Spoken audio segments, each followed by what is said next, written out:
The right to education has been entrenched in international law since the founding of the United Nations. The right to education is part of the Universal Declaration of Human Rights, but it's only in the last 35 years that there's been increased recognition of the right to an inclusive education, meaning that all learners, including those with disabilities, would be included in education.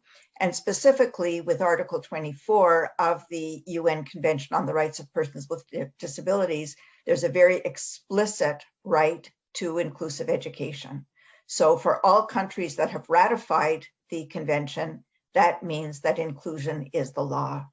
And what's meant by inclusion in the convention and in the general comment that was issued by the committee responsible for interpreting the convention is that learners with disabilities have the right to be in regular school systems with their non-disabled peers throughout their school careers, and that all school systems must be fully inclusive. A really important element is that those systems have to be inclusive of all students, but make sure that they make provisions for learners who have a disability through reasonable accommodation, and also through offering whatever particular supports a learner with disabilities might have. The general comment goes beyond the general statements of the convention in making a distinction between exclusion, when those with disabilities were completely left out of education systems, in segregation, when some education was provided, but in separate settings, often separate schools, sometimes separate classes. And that's still, unfortunately, what exists for many people with disabilities up until today. The third possibility is integration. And that's been something that's been going on for the last number of years, where if students could make it, if they could survive in the system the way it existed, they would be welcomed into the class.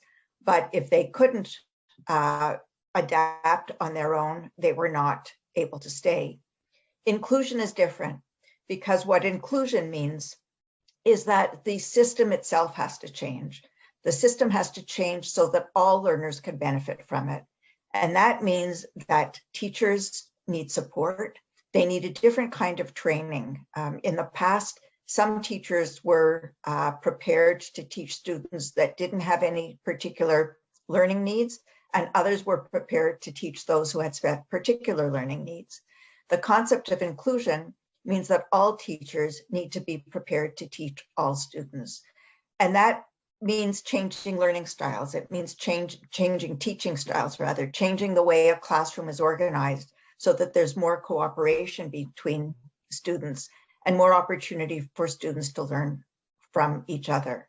So what this means is a move away from exclusion, which still happens too often, a move away from segregation, which means being educated apart, a move away from integration, which means you're welcome if you can make it on your own, but if you can't adapt, you're not welcome, to inclusion, which means transforming education systems so that everybody can benefit.